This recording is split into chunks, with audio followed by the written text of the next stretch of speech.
Hello friends, welcome to the GATE hunt. दोस्तों, आज हम बात करेंगे गेट एग्जाम में फॉलो किए जाने वाले ऐसे 4 गोल्डन रूल्स के बारे में जिनके हेल्प से आप बहुत अच्छी गेट रैंक स्कोर कर सकते हो। दोस्तों, अगर आपने अभी तक हमारा channel the GATE hunt subscribe नहीं किया है तो इसे अभी सब्सक्राइब कर लीजिए और बेल आइकन पर भी क्लिक कर लें ताकि हमारी गेट एंड इंजीनियरिंग से रिलेटेड हर नई वीडियो का नोटिफिकेशन सबसे पहले आपको आए। सबसे पहले हम बात करेंगे कि आखिर ये नेगेटिव मार्किंग होती क्या है और ये किस हद तक हमारी गेट रैंक को इन्फ्लुएंस कर सकती है। दोस्तों, गेट एग्जाम में जनरली 2 टाइप के क्वेश्चन पूछे जाते हैं। पहले एमसीक्यूज यानी मल्टीपल चॉइस क्वेश्चंस और दूसरे न्यूमेरिकल आंसर टाइप क्वेश्चंस। दोस्तों, नेगेटिव मार्किंग गलत एमसीक्यूज पर की जाती है और हमारे हर गलत आंसर पर उस क्वेश्चन के 33% मार्क्स काट दिए जाते हैं। इसलिए अगर हम एक 1 मार्क का रॉन्ग आंसर मार्क करेंगे तो हमारे 0.33 मार्क्स डिडक्ट कर दिए जाते हैं, जिसका मतलब हुआ कि हम 1.33 मार्क्स लूज कर देंगे। और अगर हम एक 2 मार्क्स का रॉन्ग आंसर मार्क करेंगे तो हमारे 0.66 मार्क्स डिडक्ट कर दिए जाते हैं, जिसका मतलब हुआ कि हम 2.66 मार्क्स लूज कर देंगे। दोस्तों, नेगेटिव मार्क्स हमारी गेट रैंक को कितनी बैडली अफेक्ट कर सकते हैं, इस बात को हम एक छोटे से एग्जांपल की हेल्प से समझ सकते हैं। मान लो कि 2 दोस्त हैं जिनमें पहले का नाम है ए और दूसरे का नाम है बी। ए और बी दोनों की प्रिपरेशन लेवल बराबर है।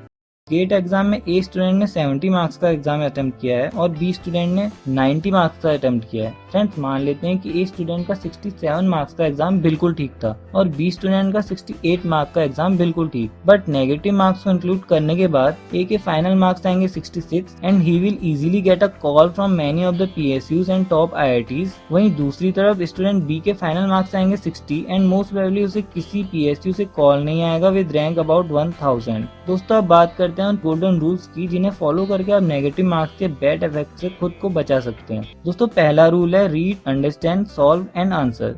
आपको हर क्वेश्चन को इन 3 स्टेप्स को फॉलो करके सॉल्व करना है। गेट एग्जाम में टाइम की कोई कमी नहीं होती और आपको हर 2 मार्क्स के क्वेश्चंस के लिए लगभग 5 to 6 मिनट्स का टाइम मिलता है। इसलिए आपको प्रिपरेशन के टाइम से ही एक बात याद रखनी है कि आपको हर क्वेश्चन को कम से कम 2 बार पढ़ना है और तभी सॉल्व करना है अगर आपको वो अच्छे से आता हो। फ्रेंड्स, आपको अपनी स्पीड नहीं बल्कि एक्यूरेसी पर कंसंट्रेट करने की जरूरत है, क्योंकि एक बार अगर आपके क्वेश्चन सॉल्व करने की एक्यूरेसी इम्प्रूव हो गई तो स्पीड तो अपने आप ही इम्प्रूव हो जाएगी। दूसरा रूल है अटेम्प्ट मॉक्स इन 1 रन ओनली।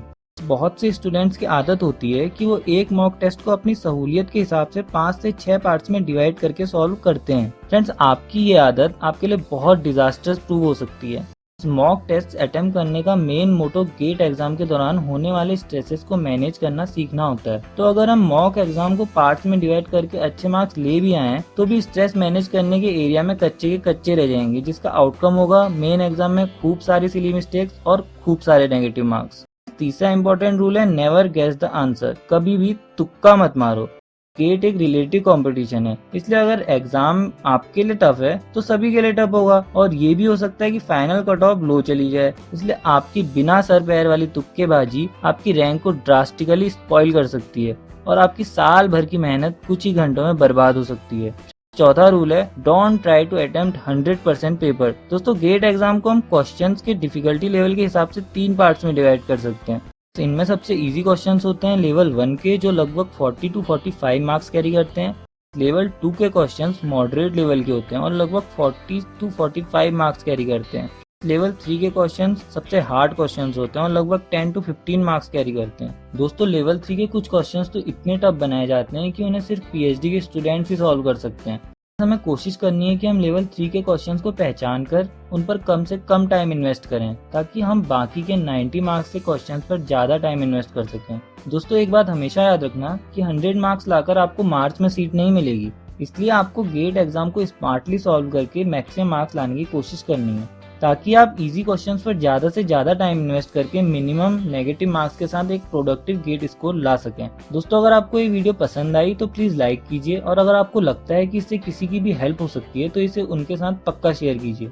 गेट से रिलेटेड किसी भी डाउट के लिए कमेंट कीजिए और गेट एंड पीएसयूज की लेटेस्ट अपडेट्स के लिए चैनल को सब्सक्राइब करना ना भूलें।